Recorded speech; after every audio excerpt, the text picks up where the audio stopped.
Sued the HOA president for putting a lien on my house. I can't believe my stupid HOA president did this. So there I was, minding my own business in my man cave.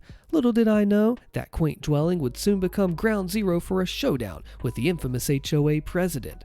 Now, let me be clear, I never signed up for the neighborhood drama, but life has a funny way of throwing curveballs when you least expect it, and sometimes those dang curveballs hit hard. So yeah, it all started innocently enough. One sunny afternoon, I got a letter in the mail. "Dear resident," it began, ominously enough. As it turns out, our friendly HOA president had decided to slap a lien on my house. Can you believe it? The nerve of some people. I mean, sure, I might have left my trash can out an extra day or two, but a lien? Really? I was ticked. I decided it was time to put on my metaphorical cape and dive head first into this rabbit hole that is those legal proceedings. Cue the dramatic courtroom scenes. Well, maybe not that dramatic, but you never know, right? So there I was, regular old Joe, thumbing through crappy legal jargon and trying to decipher the intricacies of the legal system. It felt like navigating a maze blindfolded, but I was determined. With the help of a sharp-witted lawyer, we discovered that our HOA president had overstepped his boundaries, big time. The lien, it turned out, was as illegal as child beauty pageants should be. The courtroom battle that ensued was like something out of a legal thriller or like Law and Order, complete with a strong argument and an angry judge. I fought tooth and nail, gave it everything that I had, armed with the knowledge that justice was on my side. As the case unfolded, it became clear that our dear HOA president had not only misinterpreted the rules, but had also taken some, creative liberties in his pursuit of order. The judge, with a raised eyebrow that spoke volumes, ruled in my favor. But here's the twist. Justice, it wasn't enough for me. I wanted more than just a legal win. I wanted that justice. So I dug a little deeper into the affairs of our once mighty HOA president. Lo and behold, I unearthed a hidden gem. Turns out he had committed a few screw-ups of his own, bending the very rules that he claimed to uphold. What a hypocrite! So I was armed with this juicy information, and I decided to play my trump card. A countersuit was in order, and this time the stakes were higher than ever. As the legal battle waged on, the neighborhood buzzed with speculation. It was as if our little community had become the backdrop for a legal soap opera. And guess what? I wasn't complaining. I wanted this dude to pay for the crap that he pulled on me. In a surprising twist of fate, the tables turned and Mr. HOA found himself on the receiving end of a legal thrashing. The judge, with a stern gaze and a nod of disapproval, declared his actions as egregious as could be and completely out of order. With a hefty settlement awarded to me and a messed up reputation for our former HOA president, justice was finally served. He even had to sell his house and say bye-bye to our little neighborhood. Ha, sayonara, sucker. It's a classic case of, I have the power, I'm going to put it on you and hope you back down. But you see, here's the thing. When somebody knows that crap is being pulled on them, wool over their eyes, they actually stand up for it, a lot of things can happen, at least in this case. What would have you done? HOA Karen gets sweet, instant karma for messing with the tree that isn't hers, posted by Noise Hens. So some brief backstory is necessary to understand the direness of Karen's situation. Karen, along with her daughter, owns a house in a street along with 7 other people, including me. This street is somewhat private, although it isn't gated, it shares many resources and services that sets it apart from the rest of the community. Basically, it was originally empty land in the middle of an already existing neighborhood bought privately by a group who built houses and sold them. For these reasons, this street has an HOA representative, homeowners association, and they share things like lawn maintenance and street repair cost. For example, the street splits the cost for repairing stuff like the street lights, and the people that mow the lawns do the entire street at a time. Karen and her daughter are rarely seen in this small street, and they instead rent their house out to newcomers every few months or so. I have only seen them in person a few times since I moved here. On their most recent return a few days ago, they decided to have the tree out in their front yard trimmed down before the next tenant arrives. Unfortunately, this tree belongs to the street, and she has no jurisdiction tampering with it, and she knows it. She made a halfway attempt to call the HOA board, and then when they did not reply right away, she took the initiative to cut the tree to her desires. This morning, a group of workers came in a truck and loud power tools to cut off several branches from this large tree. The Indian dude came out first to complain, and later came the old lady. They've both been living here for a long time, and they understand the rules clearly. The conversation was distant from my house, especially since I chose not to go outside and join the argument, but it went along the lines of the following. "Hey, you can't cut that tree," Indian guy says. Karen says, "Well, it's on my property." "Actually, it's not. Tell them to stop cutting it. You need to contact the HOA first." I did, and they didn't respond, so it's not a big deal if I just trim it, okay? Old lady chimes in, "Any change affects the value of the entire street and every house on it. You have to stop it." "Oh my goodness, it's just a tree. Just give me a break, okay?" For those that don't understand, the entire street sort of has a common theme to it, where every house has a similar design, and each having a tree is part of said design. Stripping this mature tree down to a couple of branches completely ruins the look of the street. Indian dude walks up to the workers who are basically already finished and says, "Guys, please just stop for now." Karen steps in front of him. "Hey, back off." He puts his hand on her shoulder to push her away, and she says, "Stop being aggressive." It goes on for about 30 minutes. The entire time, Karen is being extremely rude, interrupting people and basically whining incessantly. Indian dude, old lady, and the other neighbors watching knew that they couldn't do anything without contacting the HOA first. They certainly didn't want to touch her, and they couldn't do anything with the workers because they were hired by Karen. This entire time, her daughter didn't say anything and stood at the doorway of her house. The workers continue with the tree, and in no time it was finished.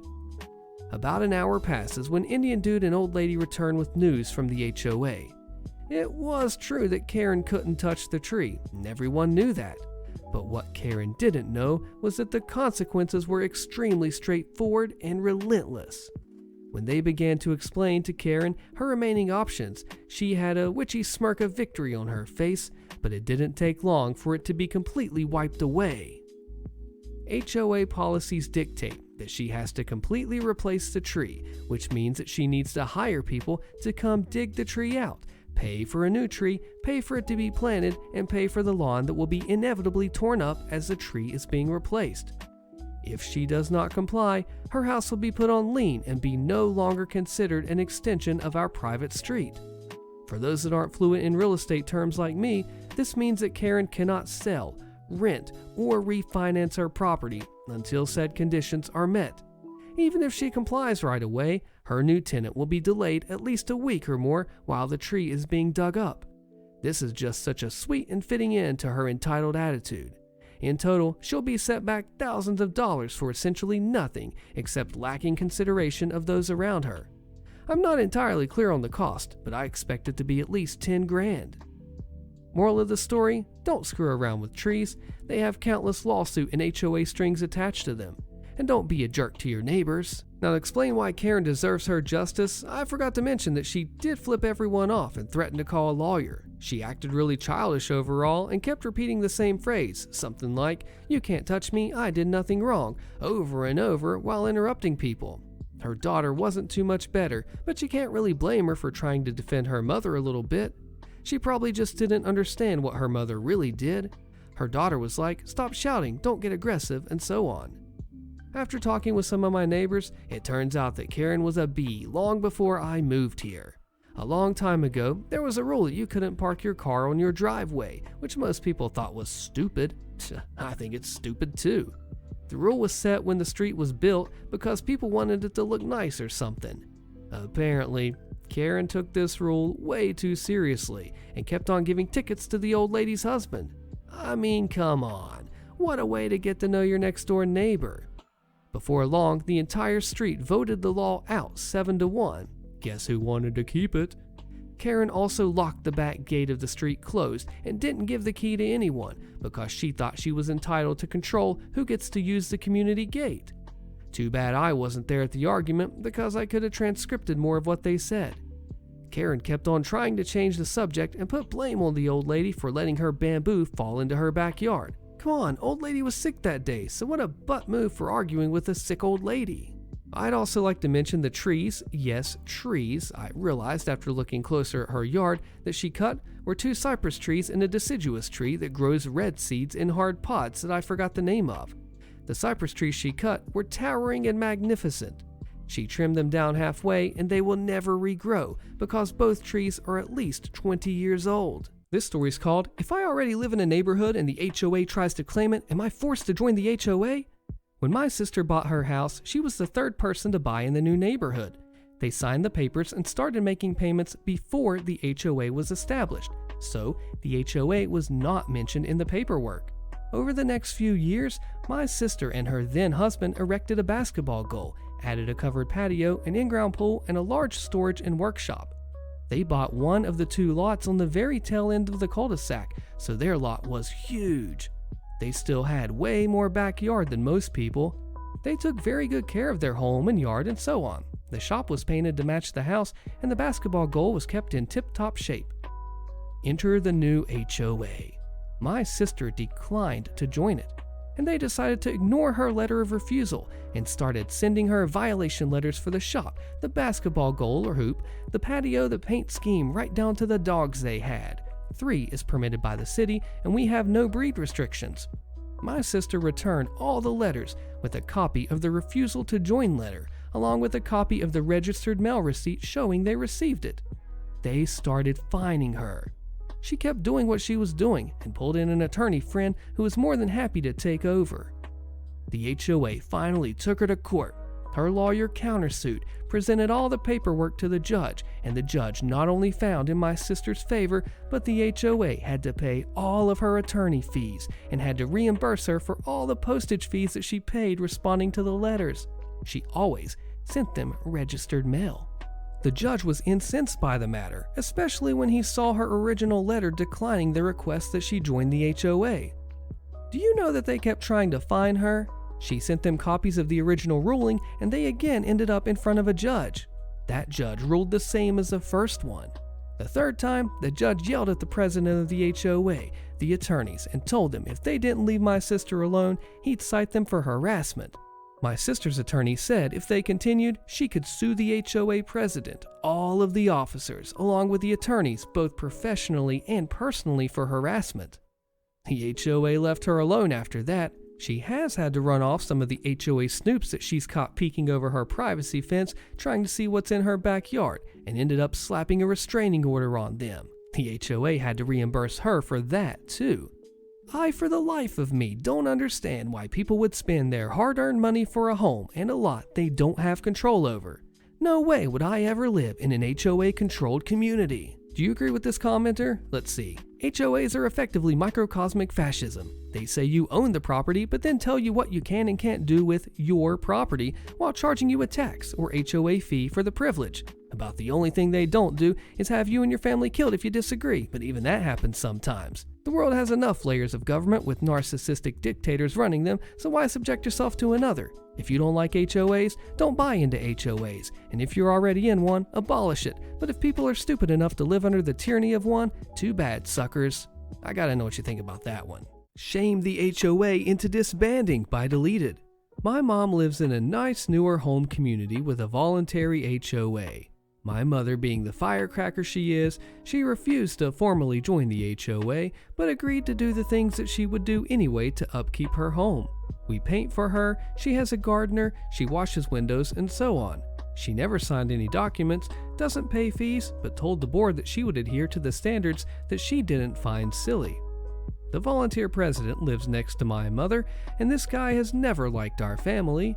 Since Mom didn't join, he would knock on her door for friendly visits to tell her what rules she was violating. It was all very silly, and we continued to ignore him. His biggest pet peeve was her trash cans. Apparently, they stayed out too long after trash pickup, and he said it was an eyesore for the rest of the neighborhood. Now I have to explain a few things about Mom. My mom is a double amputee, has a dysfunctional side from a stroke, is wheelchair bound, and is still about 95% independent. There are a few things that she can't do, and bringing in the trash cans in and out of the side gate is one of them. For that chore, my sister or I come over the night before trash day and put them out, and the following evening to put them back in. He whined and complained, wrote letters, and called the city about her trash cans. This guy knew my mom was in a wheelchair, but he kept harassing her. It was after a winter storm that the trash can blew over and sprayed the neighborhood with trash overnight. It wasn't just her can, by the way, it was several. My sister and I walked the neighborhood and we picked up the trash as soon as we could. Well, the president lost his mind. And this time, he went too far. He gathered up the other members of the board next trash day and stormed up to her house. He yelled at her through the screen door while the other sycophants nodded their heads. I happened to be there, and I was preparing to grab a broom and go after them. But to my mother's credit, she didn't yell back. She simply opened the door and rolled her wheelchair down the drive. And then, my tiny mother struggled to pull the trash can back up the driveway with her one good arm. It was actually pretty sad. Mom hammed it up. She has adapted to her weak side, but you wouldn't know it from watching her that day. By the time she got the can halfway up the drive, the angry mob was glaring daggers at the president. I would find out later that he never told them that she was disabled. He also painted her as lazy, and most of the meetings were the president complaining about my mom and telling lies about what a nightmare it was living next to her. After a round of muttered apologies, they scattered like roaches in the light. Once they left, I moved the trash cans in and we had a good laugh. The volunteer HOA ended soon after that. Apparently, no one wanted to attend meetings that were little more than glorified whine sessions about my mom and the other people in the neighborhood. The president had been harassing other homeowners and telling similar lies about them. He was proven a liar, and we almost never see him now. I'd say the neighborhood has gotten better at this point. This guy turned out to be the cause of all the strife, and without his influence, people began to actually talk to each other. Nowadays, people stop by to check on Mom during storms, and sometimes her trash cans will magically appear in the side yard on windy days. And Mom, in perfect fashion, sent out Christmas cards to all her neighbors. You may have seen this card in the stores, but it has a raccoon on it and says, "Merry Trashmas." Oh, I'm on private property? Posted by one cardiologist 462. I used to work for a supermarket chain, and quite often, I'd be asked by management to work at other locations. Most of the time, this wasn't a big deal. I was happy to help out. It gave me an excuse to drive and have the petrol paid for. However, one day I was asked to work at a location very far away at a very early hour of the morning. I initially refused on the grounds that I would have to wake up at around 2 a.m. in order to have a shower, breakfast, and drive to be on the site for 5 a.m. After some arm bending from management, I finally relented and begrudgingly agreed that I would do it. Due to the drive not taking nearly as long as I initially expected, I arrived on location at about 4:30 a.m. I waited in my car with the music playing, and at 4:50 a.m. I get a loud knock on the car window, nearly making me jump out of my skin. It was the manager for that store, who, never seeing me before, did not know who I was. The conversation went as follows. "You need to leave. This is private property." "Oh, but I don't care. Go now." Me, quickly realizing I can play this to my advantage. "Oh, I'm sorry, sir. I don't want any problems. Of course, I'll go right away. I'm sorry." And as per his Karen request, I drove home with a smile on my face, knowing that I have the rest of the day free to myself. A few hours later, I get a phone call. I answered the unrecognized number, and I recognized the voice immediately. It was the Karen manager who told me to leave. "Hello, I'm looking for Austin." "Oh, yeah, that's me." "This is Mr. Karen calling from this location. I was expecting you to work here with me today. You should have been here for 5 a.m. Me, trying to sound casual. "Yeah, I was there waiting in my car. You told me to leave, remember?" "But you didn't say that." I interrupt him. "There are no ifs or buts. I was on private property and I was asked to leave. I was legally obligated to do so." "Right, but don't you think it doesn't matter what I thought? I was asked to leave private property. I'm not going to break the law and risk getting in trouble with the police." It was at this point he hung up on me. I expected to get in trouble for what had happened, but I never heard anything more about it. More info from OP. I was paid for the gas money and the travel time, but I was not paid for the shift. It was originally going to be a day off anyway. I suffered no financial losses whatsoever as a result of this, and my local manager never spoke about it, and I never mentioned it to him. I did not suffer any disciplinary action. Yes, I did have to wake up early and lose out on sleep. OP, this is such a perfect example of ask before you make assumptions. You know what assuming makes? Assuming makes a what out of you and me? I just love to reference that. The HOA demands they put a lien on my house, but I'm not even in the HOA. If you like the first story in this video, you're going to love this one, so click a video on your screen. You don't want to miss it, and I will see you there.